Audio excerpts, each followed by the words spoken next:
Hey everybody, this is Perch, and I'm joined with Joe Corallo, and we have a real special discussion today. We're talking to Bill Loebs.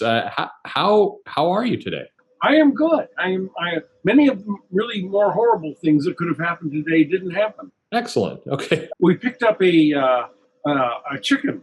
One of the church we go to gave us a chicken, and I brought it here to the studio to cold because we went from being 20 degrees below zero to 45. Oh wow. Okay. Because it's part of the charm of living in Michigan, and and so I went this morning and came over here again, and then took it back home so that my wife can cook it. And she said, "Well, where is the chicken now?" Oh, it was right here. I'd left it on her bed rather than my bed, but it took us a while to find it. So I was a little terrified there for a minute because it was just like, no, I had this all planned out. And now it's sitting outside. So everything is worked out, and we got the car cleaned out. So everything has worked out very well. That's the short answer. Excellent. I'm glad to hear it. You're somebody. I mean, you've worked for almost everyone. I mean, I was going through just trying to get kind of the collection of all the different publishers you've worked for. You've worked for an exhaustive list. I mean, all of the major publishers, but all the smaller ones as well. It's amazing how many people you've worked. Well, I think part of the fact was that when I came up, all of the smaller publishers were getting founded, and so like Dark Horse was very new, and Kamiko was new, and so as I worked up towards people that actually had a page rate, it worked out, and there I was. Yeah. It's an incredible amount of work, and both on the art side and on the writing side. Just I mean, some major runs people remember. I mean, Joe, you were just holding up an image. You've got a page there with you from kind of one of your most celebrated runs. Yeah, from that your run on Wonder Woman.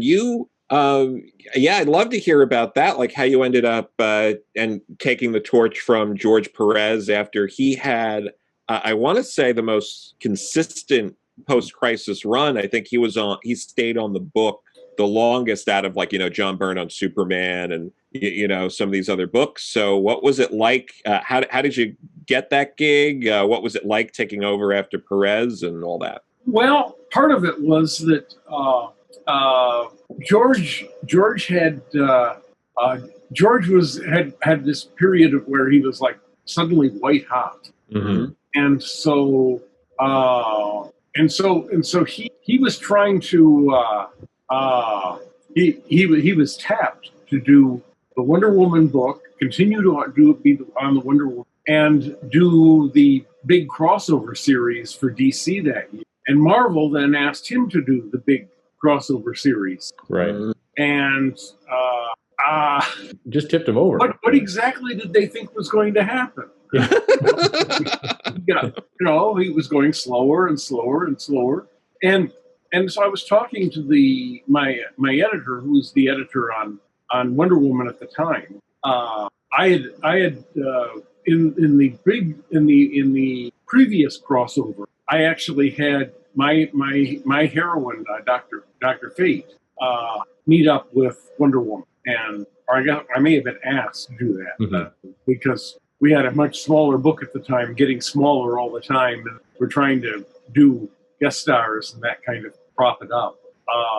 Unsuccessful, but I managed to impress the editor. So he said, I really like the way you handled Wonder Woman. I'd be interested. And so, and I had wanted to, because for one thing, every time I was asked to do a female hero, the response would be, but we can't do a female hero because female heroes don't sell. Even Wonder Woman doesn't. Mm-hmm. And so I was very eager. I thought that there might be a way that you could do it. Yeah. And so I certainly was eager to do it. I knew that I was writing 5 books. Yeah, you have a lot going on at that moment. Yeah. Yes, and I knew that I probably couldn't then be writing 6 books. there was a limit to what I could do, and so I got Mark Waid to handle Flash.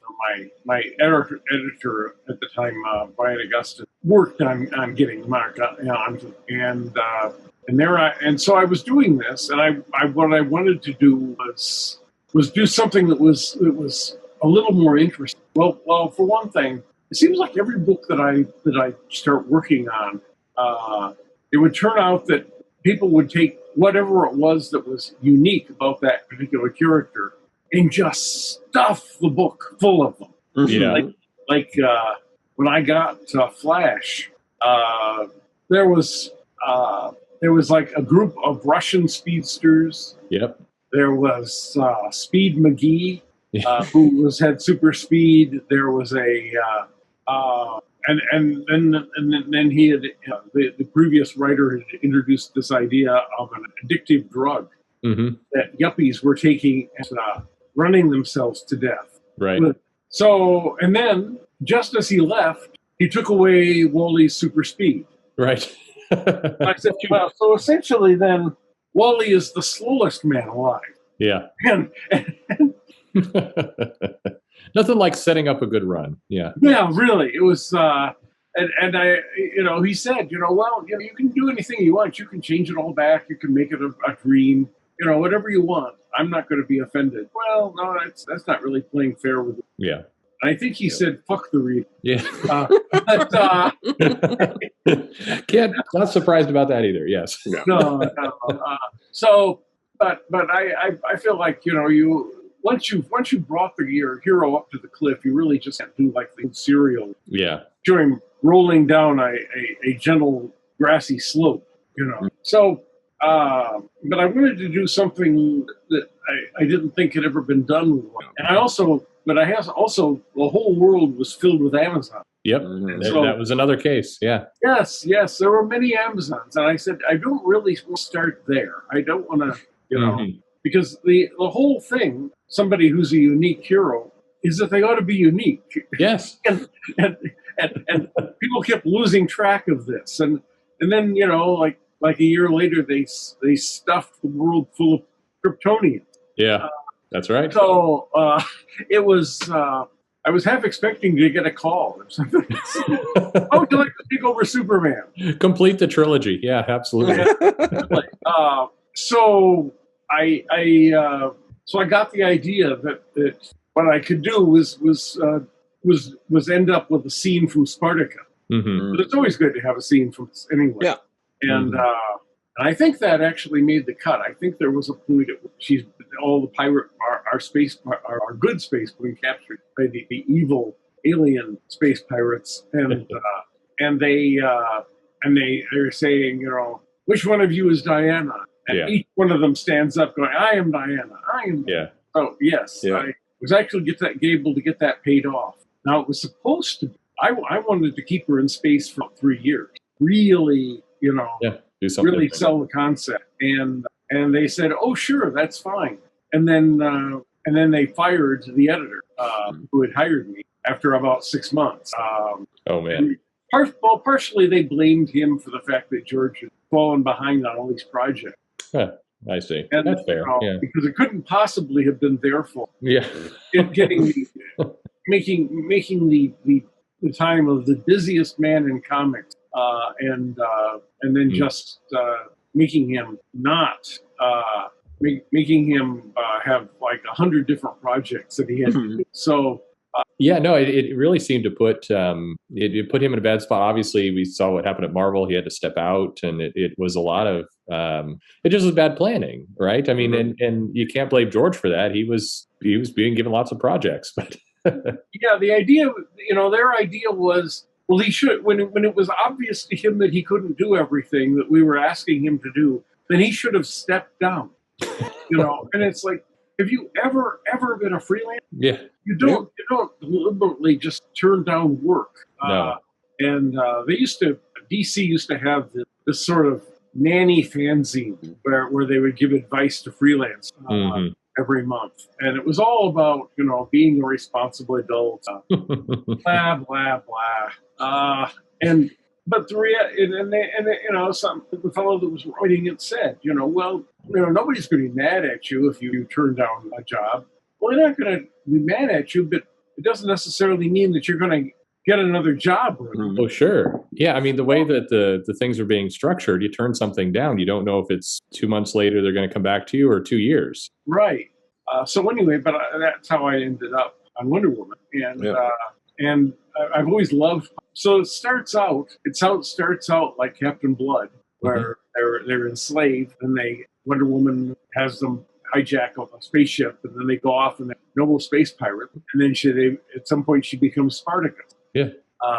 And there's nothing like recycling your favorite film. Mm-hmm. Well, and it fit here. I mean, that concept fit that character. It's a run people remember. It's now 30 years, and it's one that I think definitely comes top of mind when people are listing kind of the favorite Wonder Woman stories. This run always is there, and the fact that you were also kind of taking, right before that, you were doing this Flash run with Wally that I think many also credit as being one of the definitive kind of runs of that character. Well, that's really nice to hear. It is nice. Well, part of that Flash run too, you created that Wally's girlfriend, Linda Park, who went on to be live action and like the Arrowverse and stuff like that. So she's been like introduced to like a whole new generation of people. How was it creating that character? Did you think this character was going to have legs, decades later? Tell us a little bit about what went into it. Yeah. Well, one nice thing about Linda Park was I actually got paid for it. Yeah, that's also good. I got a little cut of the TV money every time she came on screen. Oh, wow. Which was very good. Nice. I'm glad to hear that. Yes. Yeah. It was so seldom actually happen. Yeah. Companies have this sort of amnesia and kind of forget. It's funny how that happens. Yeah. It's too complicated, possibly actually pay some. But I was looking for something that would have a racial component. Mm-hmm. I didn't want it to be too on the mark, partially because I had a couple of black characters in Flash already, and I was looking for some sort of comment that the use of characters, of racial characters as anchormen, that kind of. In Detroit, one of our most Diana Lewis, one of the first black anchorwomen in the country. So it seemed to me it'd be interesting to do something, and it turned out that the reason her name is Linda Park. Looked up. I think I was reading The Nation. The current president of South Korea was named Park. Okay. Yep. Well, okay. So I know that's a real Korean name. Yeah. It's actually a lot harder to figure out what are real Korean or Nigerian or names than. It's true, and people have botched that pretty badly in the past. Certainly before the internet was really prevalent. Yeah, it made it much more difficult. Yes. Yeah, you can't call everybody Lee. Right. And some companies tried for a while, but yeah, it's not a good idea. Yeah, and you also, then you went on to create, Wonder Woman Artemis, who's also been featured maybe less prominently in stuff, but she's been in like some cartoons, and I think she appeared in the movie as like one of the Amazons. But we were hoping that maybe she would be the next Wonder Woman movie. Yeah, because they sort of teased at the beginning of the first movie, and so. For a half a year, I could put where I want to put the country house. Yeah. But that didn't actually happen. And what happened to that was that I had a conversation. I had very strange conversation, especially around Wonder Woman. Like my current editor was saying one day, he said, "Well, I wouldn't have let you do that space pirate because that wasn't authentically Wonder Woman. This Superman is science fiction. Yeah. Wonder Woman is fantasy." And I said, "Oh, okay." And I just managed to not say. So now I understand why neither one of those characters had been done properly. Yeah. It does answer a lot. Yeah, It does. I mean, you have these rules that grow in the carrot companies. I mean, there was one rule that developed, and I talked to Stan Lee once, and I asked him about. And did you have a rule where they couldn't do any orange on a cover because orange didn't sell? I never said that. Yeah. When did I say that? And these rules just kind of grow up and strangle Yes. these characters, and, Yeah. and they're doing a good enough job. I mean, when you start out with like the X-Men, the uncanny X-Men, like 5 characters, and then you end up 30, you end up 3 years later and there are 30 characters. They say, it is somehow or other our stories don't have as much impact as they used to. You think we put orange on one of the covers? It's no, I think maybe. It's a real shame too, because if they ended up doing your 3 years of Wonder Woman in space, I guarantee you, I mean, it's hypothetical, obviously, but that would have been an evergreen omnibus. That would have been like the Walt Simonson Thor omnibus. It would have been this thing that, like, 100%. Everyone would have been like, this is the run. You got to read, because that was incredible. And I mean, I love George's stuff on Wonder Woman too. Don't get me wrong. And there's some other runs that stand out, but the space, it was so unique and so Wonder Woman. And so many things since then have really felt like mostly retreads of George's stuff. Yeah. Yeah.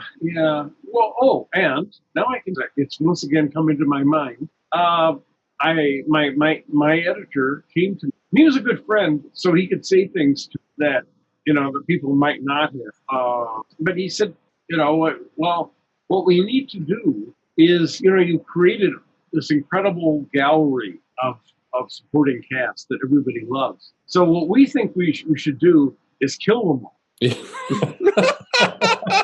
and Wonder Woman will become a dark avenger of the night, and she will become more and more dark, and she'll be killing people and snapping their necks like Superman did, because that worked out so. Wow, that's a take. Yeah. Yeah, and I said, well, that's one way we could go. Or what if we did a character where that was already an Amazon character that was already a dark avenger, and then we could contrast and compare the two characters, and we would leave Diana just the way she is over here. Yeah. And so we decided to do that, but he also said it was time to do another retake on the content. Mm-hmm. And so we can do that too. Oh, okay. Because you do have to do, when you have a long running character, you have to do something that's going to bring people in and say, even though it says 250 in the corner up here, this is a good place to jump on. Sure. And so I was at a convention, and they said, so what's coming up, Bill? And I said, oh, well, so we're going to do another take on the contest. And the whole room went, and Maggie Thompson said, oh, Bill, they're always doing a retake on the contest. And are they? Yeah. So anyway, we did that, and back to killing off all those supporting characters. Yeah, really. And so but that's how that. So I came up. Of course, Artemis is another name for Diana. Right. And so that seemed to be. I was in the middle of writing Epicurus the Sage too, sort of thinking about that kind of thing. And you just and I had the idea. I had a sort of a corrupt character lawyer, female lawyer, that I was going to kill off at one end, and I had this sort of all thing where Diana says, look, your sisters are welcoming you into the Elysian fields and so forth. And so I did that. So I had that speech already, and I decided to give it to the death of Artemis instead. Okay. So that's, you have these sort of modular units that you can move around. Yeah. Maybe not as much as the companies think you could, but you can. Yeah. And you can be adaptive. Yeah. Yeah.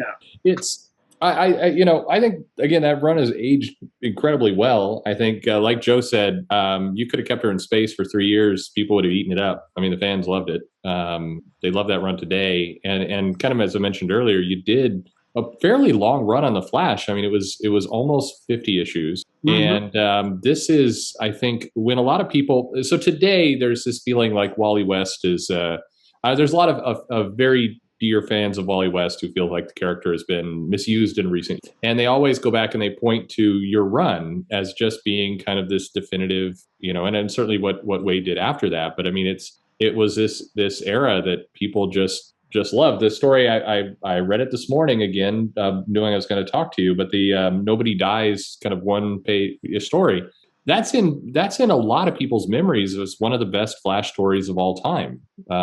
Well, I'm glad to hear it. I was pleased when I was out of work and people were starting to write in to me on the internet, and they were saying that they really read that story because that actually happened because I had in my mind that we had a lot of people. Right. I'm actually in favor of doing one-part stories. I think they have a lot more. And when I did that. The story was just we had helped to design. I should back up a little bit. We were asked to fly into New York and meet with the Paramount people to design the Flash TV show. Mm-hmm. And so it was Mark Waid and Brian Augustine and me and so anyway we got to. Mike Gold. So we were all in a circle with the Paramount people, the editor-in-chief, and Jeanette Kahn. Mm-hmm. And so we're all going around, but nobody, everybody had a reason to be there. Mm-hmm. I was the writer, and somebody else was the editor, and somebody else was the Uber editor, and Jeanette Kahn was she who must be obeyed. And these guys are the money guys from Paramount. And so we're all trying to be really nice to each other. Right. And so what would happen is somebody would say, oh, well, Batman is really popular. Yes, Batman is popular. It certainly is popular. Yeah, Flash should be like Batman. Yeah, Batman is good. Everything is good. And it would be great to, it could be dark. Yeah, it could be dark. Well, not as dark as Batman. We're not as dark as Batman, but it could be dark. And so run around like this. Well, and by the time I had reached over and gotten the pencil I had in my pocket, I was digging it into my thigh so I wouldn't laugh. Oh no! And afterwards, I tried to talk to Jeanette about, and I said, well, didn't you find that hilarious? Nobody wanted to. Everybody was trying to be so nice and really coming to any conclusion. She said, oh no, we came to lots of conclusions. It was fine. Oh, right, it was fine. Yeah, I remember that now. You learn to roll with the punches, I guess. Yeah. Well, and of course, we owe a lot to Jeanette for that television show because they wrote after the meeting they called her and they said, well, we came up with this great idea, and Flash, it's going to be complicated to try to do this Flash uniform. Why don't we just have put him into a running suit? I'm sorry, like a $6 million man. And Jeanette said, well, that sounds like a wonderful idea. Why don't I fly over to California and we'll talk about it? And she was there and by the time she came back, the uniform was back and the running suit was gone. She had a slow but immovable force of will. Yeah. Yes. And of course, it would have been terrible.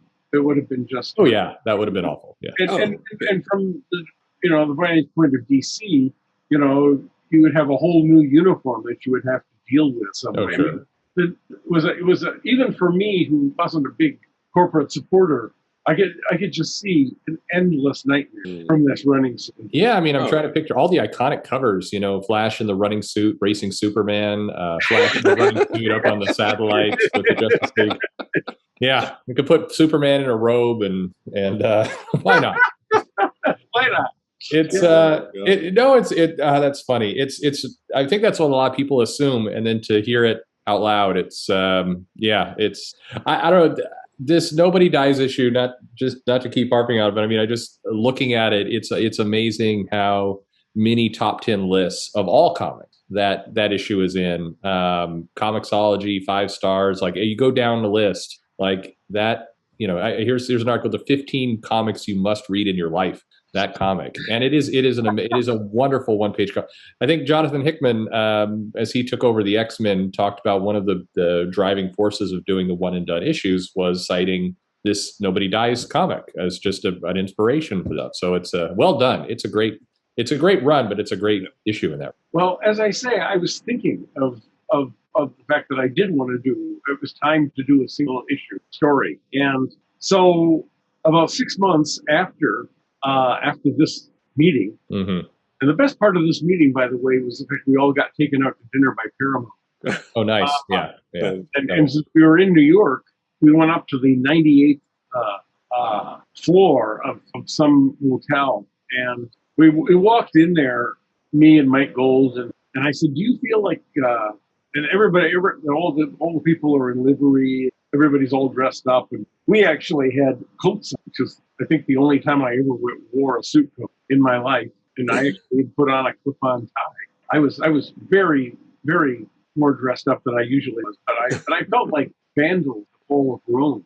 Mm-hmm. Like, and I said to Jeanette Kahn happened. I was sitting next to her, and I said, how do you? And we've got these menus. And the menus were like incredibly thick, and gilded, and I said, well, how do we?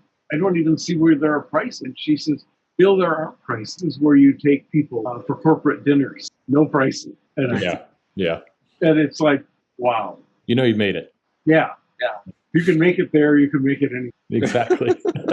And so Aunt Jeanette, just always, she knew all this stuff. She was always a good guide out on the town. And so after that meeting, then 6 months later, we heard that they wanted to thank us, and we could come to Paramount for a couple and watch stories being filmed. So the way it worked was that there were actually 3 episodes that were being filmed at the same time with different stages scored and having some effects and all of that. And so we got to go there, and we got to, and the actors and actresses were really nice, took their time off from what was their lunch, came and talked to the comic book people. Everybody was very nice. So it was, but flying up there, I was thinking about this, and I said, well, so what would Wally, how could I isolate Wally? Mm-hmm.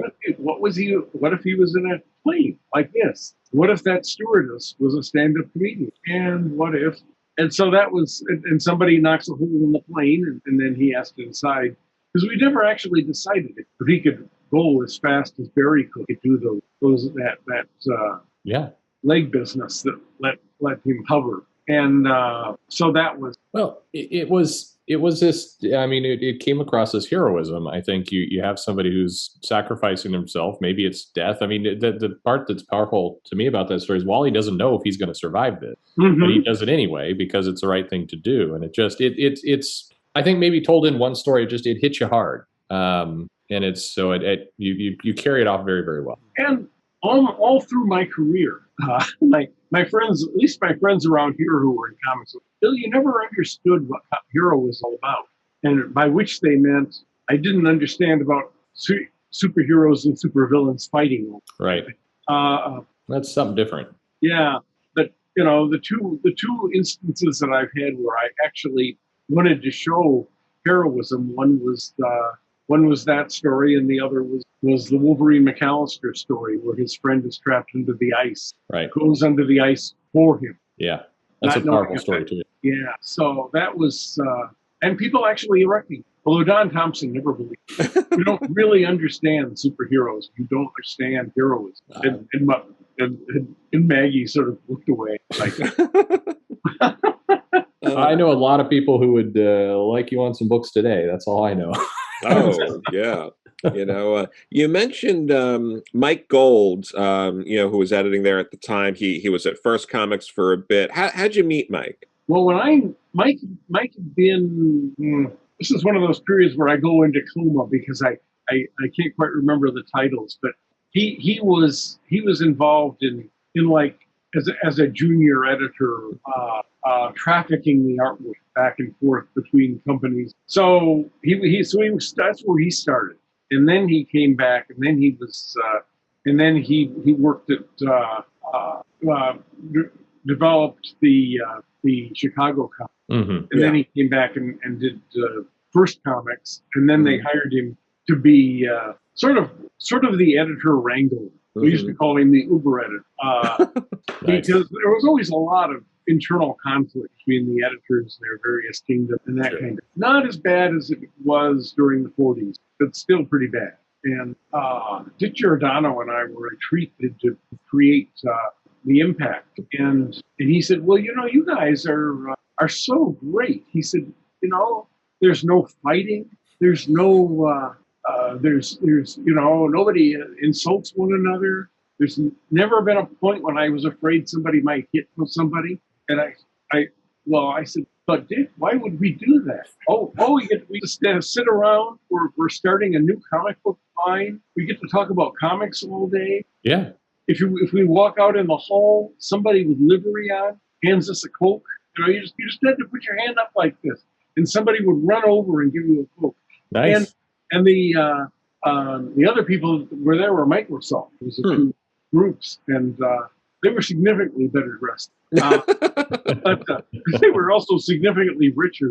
But and then 3 times a day, there would be these huge buffets. You could just go in and eat anything you wanted. He said, "Why would we be upset?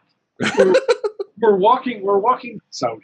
Most of us had never even seen a tennis. It was heaven." And he said, twice a week, twice a month, or twice a year, we have editorial retreats here, and all the editors are trying to kill each other. That's a sad reality there. Yeah, it's part of it is that you only have so many good villains, and like Flash, for example, has the Rogues Gallery. When you talk about villains, there's the Joker, there's Lex Luthor, and there's the Rogues Gallery. Those are the 3 things that you really think about. Everything else is, we'll call him Flamebird Man. Yeah. And or the kid with the kryptonite eye or something, and it's really hard to come up with good villains. And which is why they decided to turn Green Lantern into a villain, sort of a Doctor Doom kind of something we were never supposed to talk about. But it was happening, and I was talking to Kevin Dooley, and he was the one who was working on turning Green Lantern. And he said, "Yeah, I get to do that." And I said, "Oh, so you're the one that actually ruined my childhood." And I'm sorry. That's wonderful. And of course, that didn't last either. Yeah. Fortunately, very, very, very fortunate. It's a terrible idea, right down to the last inch. Do you find it interesting how many of these kind of things happened years ago, and the consensus from everyone is that this idea that editorial or someone really pushed and said had to happen, that everyone agrees was a terrible idea, like making Hal a villain and stuff like that? Well, part of it was that this is another one of these stories that I've never told over the years, but we love to hear that. Yeah, but it's I think it was Mike Gold. He was in the office, and Jeanette stuck her head in, and she said, "You know what? I think we should come up with a really good iconic villain." Mm-hmm. Like Doctor Doom or another Lex Luthor, because that would be, I think, something that we could really use. And he said, "Well, yes, Jeanette, that's what we should do." And because everybody knew it's the villains that really make the stories. And everybody always said, DC had all the good heroes, Marvel had all the good villains. And that's one of those rules that don't really apply. They sort of apply. Mm-hmm. But the result of this was to keep, people kept going into the rogues gallery and plucking out villains and using them for something else. And if you were a strong editor, you could do that. Right. And so the weak, younger editor just had to watch their stock of villains sort of being pressed. And so half of my job as writer on Flash was to find new ways of using our rogues gallery. Because if you were using them, if you'd used them within the last 6 months, nobody could poach them. And so that's the reason that you would. And so it was tempting to turn Hal in. The problem was one of these things that happen. They mess with. They say, "Oh well, he's such a goody twos. Why don't we have him do an affair? Why don't we have him kill someone? Why don't we have him?" And then suddenly he's gone from being lawful good to being lawful evil. Right. And so it's all messed up, and it's sort of like Aquaman. First they kill off his son, and then they kill off his wife, and everybody's saying, "Oh, this is great, this is dramatic." But everybody feels bad when they see him. I mean, he's got this whole range of like a comet of tragedy behind him, and which is one of the reasons that I worked really hard to not have Wonder Woman become a Dark Avenger of the Night, because it's one of those things that seems like a good idea for 6, and then suddenly nobody can stand to think. It's very short-term thinking. It's pop an issue or a run of issues and forget the fact that you're potentially leaving decades of money off the table in the future by doing this. So I spent again, when you got the thing sort of set up when we did the death of Artemis, then somebody said, "Well, Artemis was a great character, though. Why don't we bring him back and you can have a limited miniseries?" Okay, did you realize that we just killed her? You remember that? But I was able to, if you do it operatically, right? I just decided I'll make Artemis the queen of hell. And when Diana comes to save her, she's being beaten to a pulp. And so Artemis takes a hand, tears up all the demons, and then she carries Wonder Woman over her and digs out of her own grave. Yeah, strong. And I'm not actually sure that's how hell works, but that happens all the time. Yeah. yeah. So and so I did put her. I was able to actually bring her back, but you can't do that all the time.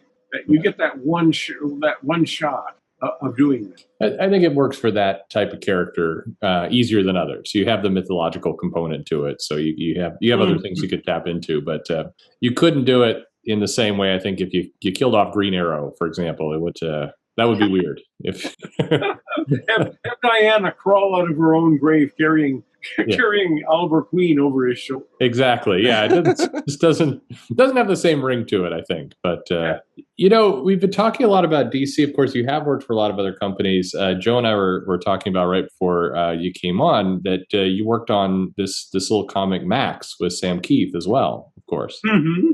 Can you?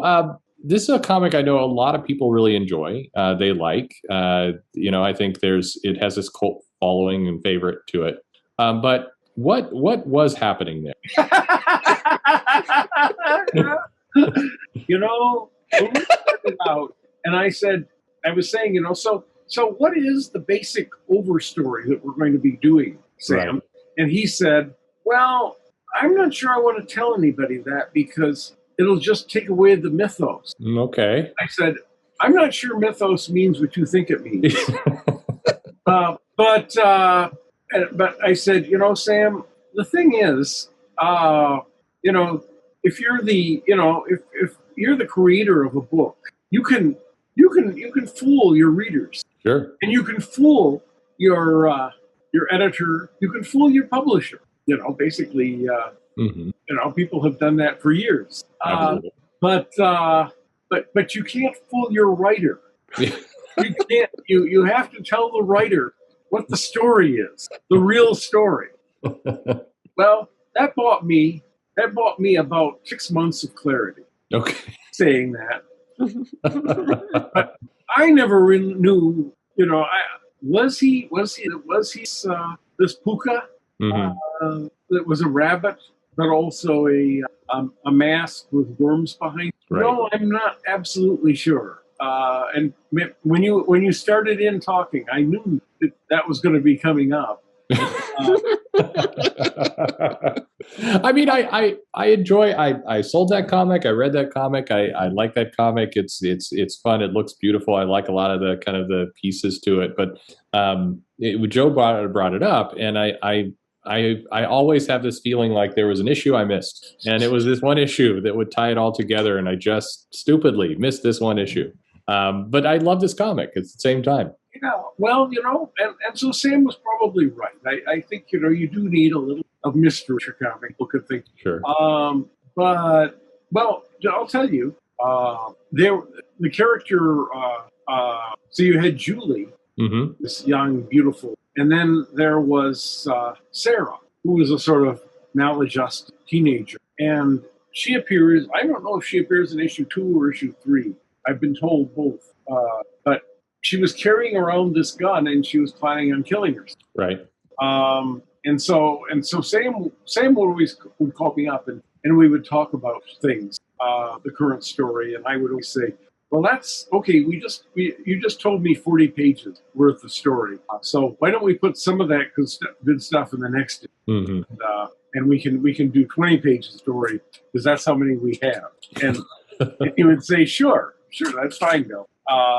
And then he would, and then what he would do is he would do the pencils, and then make copies of the pencils and do a real quick outline of those pencils that could be facts, and then I would write from those while he was finishing these, and it was being lettered, and then I would send off my script, and he would send off the final artwork to the same guy in California. So anyway, that was what we would do.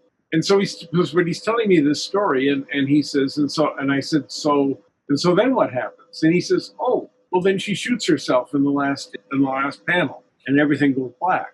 And I said, the teenage girl shoots herself in our book, and she said, yeah. He said, yes. He said, I talked to a couple of the British authors, and they said, the big key is that you get really sympathetic characters, and then you kill them. So that's what I want to do in my book. The Alan Moore method. Perfect. Yeah. And I said, well, that's good. Now I'll be really interested to read that when the writer writes it. And he said, no, Bill, you're the writer. And I said, well, I'll be the writer then on issue 4. And he said, no, Bill, you're supposed to be the writer now. And I said, have you ever heard of The Sorrows of Young Werther? And he said, no, being very nervous, because once I start making historical references, he knew that somehow or other this was going to turn out badly. Yeah, the trap is being sprung. Yeah.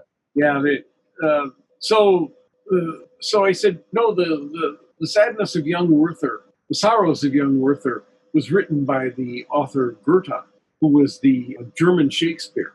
He did many other things, but this was the first book that he had that was really popular. And it ends up with the young hero killing himself. And I said, now, I don't know necessarily our books to be so influential as that, but there were young people killing themselves all over Europe. And I said, I don't really want to take that chance. We even kill off one of them. And so I'm not going to do it, ever. And it made me feel good, because when we got to the end of the third year, Sarah ended up being the heroine of the story. So, I may have had something in mind there. It just, I really did try to follow, I thought that Sam really had some really, these ideas really were good ones, even if I didn't quite know how they come together. Like, what is exactly the relationship? But that really wasn't important. There was something very gripping and charismatic in it. So I would just, and then I actually bought 3 Dr. Seuss books so that I could get Dr. Seuss's voice in to write the saga of the Crap-On. Yeah. Crap-On and the Hat. So we had really a really good. We had a and Sam talked me into being the writer because I was writing a lot of books at that time as well, and he wanted me to write this one. And for one thing, I didn't really want to work for Image because Image was being distributed at that time, by Fantagraphic. Right. And so I kept turning him down, and he kept trying to find other people to write it and come back to me and ask me again. So it took him like 4 times to talk me into getting the greatest payoff of my entire comics career. Really? So just with the licensing and royalties, that wound up being the best. Well, yeah, I was Very instead. Nice. I made like for working for DC, I was making. I think I was making some of these figures from back then. I blank out on because it's I don't just blame you. Yeah. it's just. I think I was making $700 a page, something like that. I mean, it was a Very nice. huge amount, and then because of that, I was in the Image stable, so other people came and had me write for them. So I was making good money that way too, until everything just hit the wall and we were all thrown out on the floor. It was a good few years. It was. So I'm glad to hear that. I someday there will be. This is the big kind of crowdfunded or Image idea that you and Keith can do. You can we'll explain it all to you. It'll be the story that will just read this. It will, but no. I joke a little bit, but it's a beautiful comic, and I think it's got a very nice kind of trippy narrative to it. Although I realize because very often I will be reading through and I'll say, well, yeah, I remember these words. Mm-hmm. But of course, I never got to see the finished artwork. Right. I got to see it inked with a magic marker. So that was that was fun. It was, and I knew that I would never have the kind of freedom. I mean, Sam is one of nature's noblemen, and all the money that was coming to me, I always got. Yeah. And yes, Sam is a little eccentric, but he is. He got me into that, and he got me into that company, and made me a ton of money. Yeah, I mean, it sounds not just. I knew when I was doing it, I would never have this again. We did a series of, Cops asked Sam to do cards, baseball card kind of things for the Maxx. Mm-hmm. And so what Sam did was basically just say, you can take anything you want to them, and then send it all to Bill, and he'll write the backs to it to explain it. and to me, he said, explain it however you want. They're fucking baseball cards. So I did. I love that. So if Sam had you as a collaborator, he really let you collaborate. Yeah. Well, I mean, it sounds like he takes care of his people. It sounds like too, Mm-hmm. the people he work with, and I respect that a lot. It's not always the story you hear, so I'm really glad that's the case with Sam. Yeah, he and I met at what we were trying to do was to go to a Harvey Kurtzman Chalk Talk at the second or first, must have been the first. The first San Diego convention. Oh yeah, the first Comic-Con. Yep. Yeah, and not the first one they did, but my first one. Your first, yeah. And so, and because of that, they had things set up all over town, and they had much more entertainment than they had venues. And so there was this little motel that they had set Harvey Kurtzman into, and he was doing this talk on storytelling. And so I got there, and there was literally 3 blocks going up to this. So I stood behind these 2 kids. I would have been 30, 35, and Sam was 13. And so we're sitting there and saying, well, are they going to keep letting people in? How are they going to? And so I went and I said, why don't I? And just as we were trying to decide, somebody came up to us, young woman, one of Harvey's assistants, came up and said, we may have a couple of cancellations, but there's 100 people stuffed into that room, and then there's 2 flights of stairs, and then 3 blocks of people. I don't really think you guys are going to get in. And so I said, well, why don't I buy both of you guys a Coke? And so we went, and we were talking. We talked, and I always felt like, there was a lot of the pros that you met at conventions sometimes could treat the fans very bad. Yeah, there's those stories. Sure. As they say, you're a god at the convention and you're nothing in the parking lot. Right. And that made people sort of crazy. Oh yeah. And they were very mean spirited. Who would say, well, hey kid, don't give up your day job, if the kid was showing him his artwork. There was a lot of that because, these 40 and 50-year-old professionals were being treated like children by the company, right, out of their royalties, so you're going to make that all back on the backs of people that are worshiping you at the convention. It all spreads, yeah. Yeah, so I felt like, I wanted to treat these kids. And so we went and we had a cup, and I was talking about what was my career at that point, which was 3 issues of Journey. Mm-hmm. And so I gave them each an issue of the. I had come with a batch of journeys that I could give out. So I gave them I think issue 3, and then Bill Willingham, who had driven up with. Oh. That was a lesson in terror too. But he came up and he said, Bill, I think I just got hired by Marvel. And I said, oh, that's great. And I turned back and they were gone. Oh. And oh shit. I ended up treating them as badly as everybody else does. And so, but the next year, Dave Sim brought us all to Petunia Con. Mm-hmm. And I was, while I was there, this kid comes up to me and he says, I don't bet you don't remember me, but I'm Sam, and you gave me an issue of Journey. So I've been studying your style. Oh, nice. Would you like to see what I've done? And I said, well, sure. And he said, so I did and he was instantly better at my style. Oh. It was beautiful. It was these beautiful, creamy and everything. It was just, and so I managed to introduce him. I may have conflated 2 conventions together here, but anyway, I managed to introduce him to a couple of people that I thought could use him, and that was how he ended up inking Mage. Oh, nice. Because I had done something for Kamiko at that point, and then Sam called me up.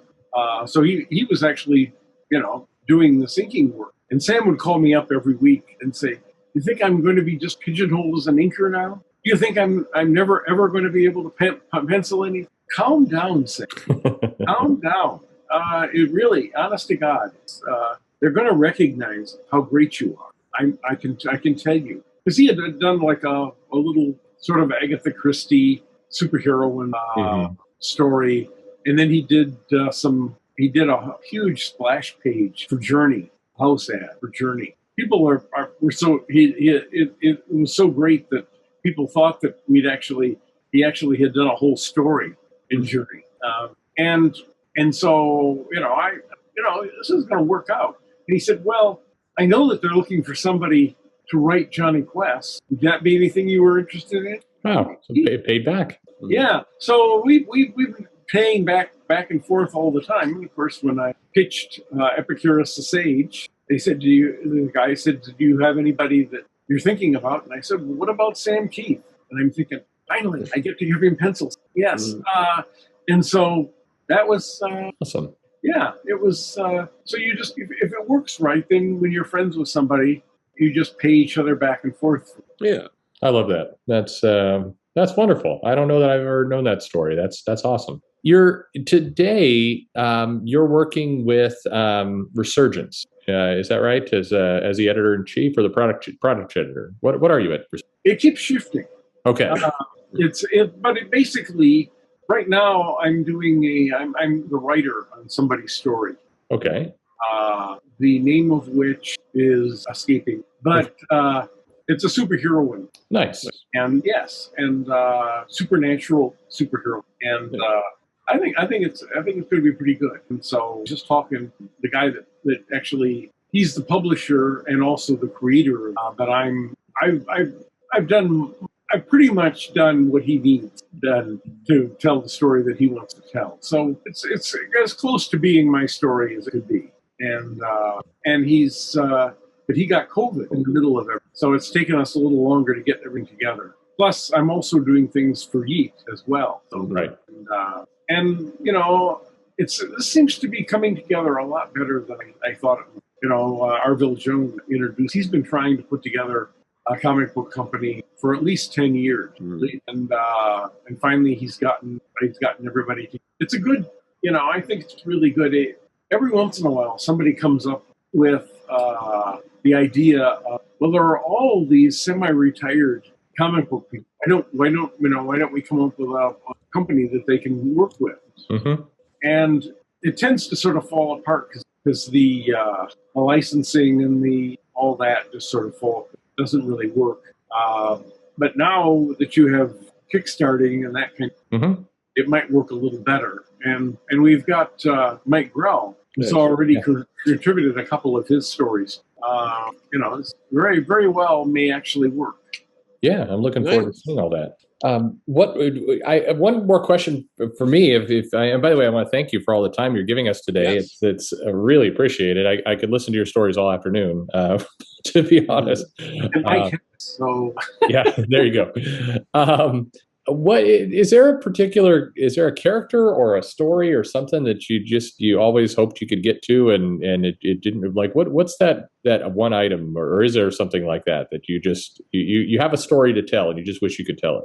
Well, there's a couple of things that have sort of died on the vine for another. The third installment of Journey, which was called Wardrobe, that I was doing for Fantagraphics. But I had been writing and drawing this, plus writing Johnny Quest, plus writing Flash. At the very least, I was doing all that at once. And I just was so burned out.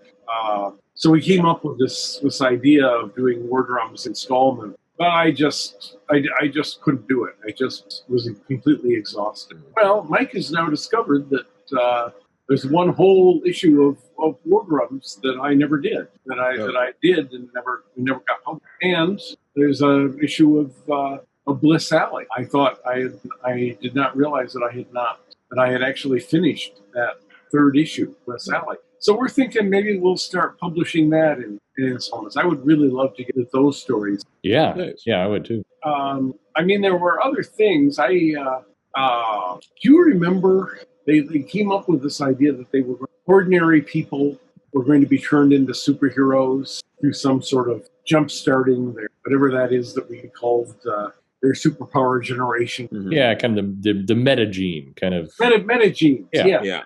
Reactivate your doing it. It's a commercial jingle. And so there was a character in that one of the great one of those ideas you were talking about. They made this guy that's this very, very flaming homosexual who was also a Spanish, and so he got superpowers, and it would be and his power name was Extrano, and so this was one of those times when, just like the rape of Bruce Banner in the bathroom, into the Hulk, one of those ideas where they were trying to talk about homosexual culture in some way, but these were all like 20-year-old men who were just so homophobic, and it just kept leaking out of them. And so I said, it would be fun. It would be fun to try to do Extrano and do him right. So, and the response was utter and complete horror. They thought because they talked to the editor and they said, well, so what kind of superpowers does he have? And he says, oh, well, when he got superpowers, he was cured. So he's not gay anymore. Oh, sure. Yeah. So that, you can imagine how well that, That's brilliant. But I had it in my mind, and the other thing I realized was there were so many New York writers who all lived together. Right. Some of them were deeply, deeply closeted, but some of them, just happened to live with their best friends because you can't live by yourself. Yeah, it turns out it's expensive there. Yes. It turns out, yeah. You work your whole life to be able to live in New York, and then you realize you can't afford it. Yeah. So there was nobody that was going to do any kind of sympathetic gay character. I said, well, I'm a little older than I was like, what was I then? About 37 to everybody else is 27. And, would you, I said, I could come up with a sympathetic gay character. Mm-hmm. But in order to do it properly, one of the things you have to do is like introduce the character and then you find out that he's gay. And, you can't just, if the only thing that he has going for his life is that he's gay, and that doesn't, and, so I was thinking, well, what characters do I have that I could work with already? Right. And that are sympathetic and that people like. And so, I had Mason Trollbridge, who really, really kind of old. And I was getting ready to get him married off to Wally's mother anyway. And then there was Chunk, who was overweight and black and had a speech impediment. And it seemed really, really sort of, to make him gay on top of that just seemed like it was unfair in some way. Even though, as Seinfeld would say, there's nothing wrong with that. But it just, so... Start to feel like a lot of things are being filtered there at that point. Yeah, really. Yeah. And so, so I said, well, then what about the Pied Piper? Mm-hmm. And so I was at one of these parties DC put on, and I was talking to my editor, Brian Augustin, and Brian has balls the size of him. You can't scare him, and because I knew he would be mercilessly teased by all of his fellow editors, and if I talked him into doing that. But he said to me at the party, he said, Bill, I have something I'd like you to do for me. I want to turn Wally into an IRS agent. Yeah. And I've come up with these super villains that he would be fighting. Would you be willing to do that? And I said, well, could we turn Pied Piper gay? And he said, okay, we could do that. And so that's how the Pied Piper got. That had to be an odd negotiation. It's like I'll have Wally work for the IRS in return for Pied Piper being gay. That was an interesting negotiation you had there. and that got you the first GLAAD award for comics, right? Yes, it did. Yeah, I was very proud of it. Well, it was received well. You handled it with like it wasn't there was not press releases. It wasn't somebody telling somebody else. It came naturally to the character. It again, that was another issue I read earlier today, just because I think that came right before. I think it was issue 53, and it just plays out. I don't want to say normally is the wrong word, but just it plays out like a authentic story, like real life, not like real life. It was and I was trying to, what happens when your friend comes out to you. And Wally was always supposed to be sort of Republican. Yeah. And so I thought that there was another he has a friend who's sort of a socialist. Mason Trollbridge was an old New Dealer, and Chunk is black, and it turns out you create nice complexity to the characters. I think, but I'm glad you won the award for that, and I think it's one of those moments in comics that kind of gets glossed over today, but was a good, cool thing that was DC was doing at the time. That kind of this stuff's kind of been ignored. Well, also, you had the super speedster over at Marvel, Quicksilver. Yeah. Yes, everybody had been thinking that he was gay, and when the book was about to be canceled, the writer decided that he was going to definitively say that Quicksilver was gay, and so he's like outing himself by screaming over the body of a dead AIDS baby. And which was another way to go. And that was North. That was North Star. That was North Star. Yeah, I got it wrong. Yeah. That was the other Marvel speedster. Yes. And everybody had been thinking that he was probably but as it turned out, Marvel was completely blindsided, and they had no idea what to say or how to say it. So they sent all the press over to DC because DC had like half a year to sort of think about this whole issue. And so DC inadvertently once again found itself at the head of the parade.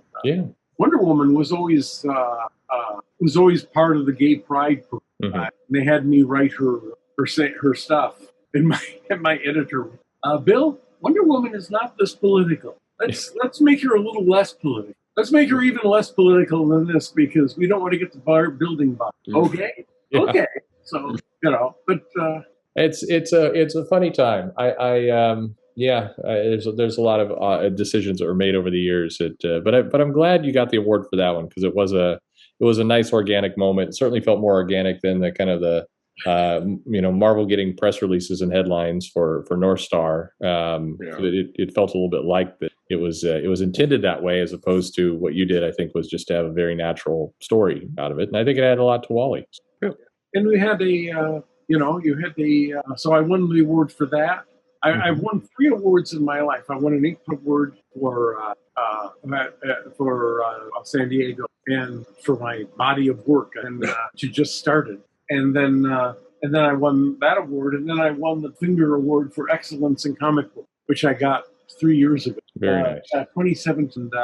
So I'm looking at it over here. It's just sitting, but because Bill Finger, for the longest time, nobody knew that he was actually the writer on Batman. They decided to have an award, have his be for the unknown writer. They underestimated. So as a result of that, they always had one alive guy and one dead guy. I was the alive guy, and who would win this award. And the other guy, my partner, was Jack Kirby, because they felt Very like he had, even though he's widely lauded for his art, he really was a great writer too. So I got to share this award with Jack Kirby, and I got to meet all of his kids who showed up. Awesome. And we had food, so it was all good. The food is helpful. Nice. And you mentioned Jack Kirby. Who were some of your, artistic or writer inspirations as you're getting into the business, or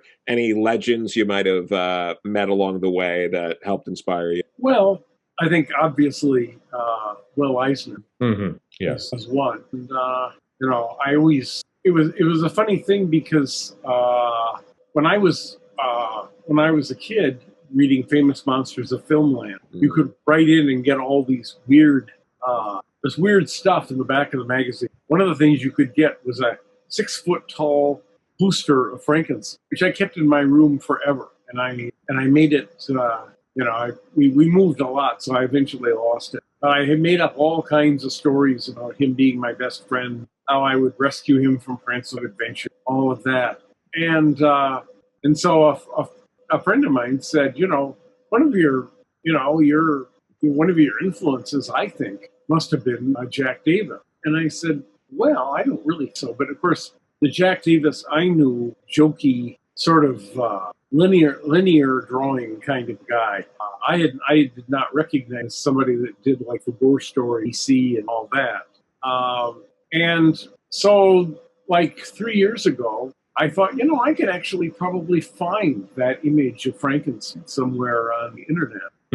Maybe they even sell it somewhere. Well, I was able to capture it and put it on my iPad. Nice. And I got to see that it's actually Jack Davis's Frankenstein. So wow, my whole life I was influenced by his artwork. Very nice. And Walt Kelly and Pogo was somebody else. Although I think he hadn't died. He hadn't. But I think by the time I was starting my career, I think those were sort of the big three. I was more influenced by people like Robert Howard, H.P. Lovecraft, and writers, Leslie Charteris, who wrote The Saint, and P.G. Wodehouse, who in a weird way wrote The Saint as well. He was a big influence, Leslie Charteris, and in his more serious roles, you can sort of see it. So those were sort of the big influences, I think. Nice. Very nice. I mean, again, Bill, I just want to thank you for all the time that you've spent with us today. I want to know if there's anything, how can people support you today? What are the kind of things that you're working on that people can get involved and support your work? Well, they can always buy YEET, $5 a month, and they can always we have auctions of my work, my various comics and things, and then there's a Kickstarter that's going to be starting up with Resurgent. Nice. So that would be good too. Yes. And if they, I can probably trick them into giving me money if they're rich. Yes. There you go. Let's make sure we trick them properly. Yeah. Excellent. Yeah. Well, hopefully, if you're seeing those, I'll put some links here, both in the description of the video, and also you can see if you're on, you're listening to this on iTunes or anything else, you can get this information there. Please make sure you do support Bill. And I don't know, Joe, did you have any other questions? Yeah. Well, what was it? You also have a YouTube channel you do with your friend Mike, right? And we'll also link to that. Okay, that would be great. Description. And please get that subscribed to. Very easy to get to. Hopefully, you can see a little. If you're on YouTube, you'll see a little link right now in the upper part of the screen. Click right there and get right over to it. Yeah, and you have DC has a bunch of your stuff in print in trades, like Wonder Woman Book 1, The Last True Hero, is on Amazon. That's pretty funny. Yeah. What was it? It's Wonder Woman Book 2, Ares Rising, also just came out, I think, this month. And then The Flash, Savage Velocity, which starts with the Mike Baron stuff, but then your stuff is towards the end of that book. They're pretty fat trades with a lot of issues in them. So you can look there. But yeah, Mike Baron met me at one of the conventions, and he said, so it looks like you're doing well on Flash. I see everybody likes your Flash. He's nice. My theory on that was that it was he was trying to write a superhero character that would be sort of like James Bond. Yeah, right. But Wally sort of came across as being kind of cold, right? And I did try to warm him up a little. I also made him 18 again, so that he would seem. I think he went through an 18th birthday once. Put him through his 18th birthday again. To emphasize the fact that he was actually very young and pure. And my father was a NASA engineer. Oh. And so I sort of understand about feeling, having the imposter syndrome of having a famous dad that you never feel like you quite live it up to. But anyway, that was, yes. Mm-hmm. Very nice. No, that's great. So there's plenty of ways for people to support you, Bill, so they don't have any excuses. Is really where this is going. Yeah, really, they have no excuses. That's true. Or they could just stuff money into an envelope and send it. They could do that too. Absolutely. I mean, it definitely. If you. I also am doing commission. And then, you do? Okay, great. So anybody. We have a whole page on the YEET website. Okay. You can, and they can ask me to write stories for them. Yeah. After all, so people should do that. So definitely, I mean, head over, get a commission from from this master of characters that, again, that's created moments that I think a lot of people clearly remember. Especially, I mean, there's so much angst about Wally West and where he currently is. This is an amazing run. You can go back and remember the good days if that's where you're at. But anyway. Yeah. We also have back issues. Yes. So people could buy back issues too. That's great. Especially to buy them from Bill. Don't go on eBay. Go to check Bill first. See if he has them before you. Yes. Go on eBay, and then we aren't quite as organized as eBay, but yes. Give us a call from the source. I love that. Yeah, and like Bill said, he'll also write stuff for you. So maybe you don't have the nerve to break up with your significant other. Bill could write that for you. Yeah, that's a good idea. Yeah, get creative with this. Absolutely. Yeah, You can probably hire all of us for stuff like that. Oh yeah, hire Alan Moore to break up with your girlfriend. That's he'd do that. I think. I hope somebody has done that. It's funny because in a previous retrospective we did with Nancy Collins, she said she's the one who made Abby and Swamp Thing split up, and Alan Moore called her to say like, "Good for you. I'm glad you split them up." It didn't make any sense that like this girl was dating a swamp monster, so he probably would do it. Yeah. I mean, you won't know unless you try. I think Exactly. That's the thing for people. Well, Bill, thank you very much for all the time, and I hope we get to talk to you again soon. I hope the conventions are back up. We can come see you. Yeah, that would be fun. Where do you? I'm out in the Seattle area, so I'm on the opposite end of the coast here, stuck. And I'm right in the middle. Exactly. Yeah. Eventually, I got to get to C2E2 again sometime. That's a fun show. I like having excuses to go to the Chicago area, and we'll figure it out. It'll happen. We'll figure it out. This is going to be a good time. In the meantime, people can give you money. Yes. Yeah. You can also come to the Motor City Con. Oh, right. Yeah. Or the Great Lakes Convention. Great Lakes, smaller. It's growing really great. Excellent. Yeah. I'm looking forward to those starting back up again. And like Joe said, give Bill money. Yeah. He will take it. Yeah. If you're not in the US, they'll convert the money if you like PayPal them. Don't worry about it. Don't worry about it. Yes. Anyway, Bill, thank you very much. Joe, as always. And again, yes, thank you. Thank you everybody for listening. Sure.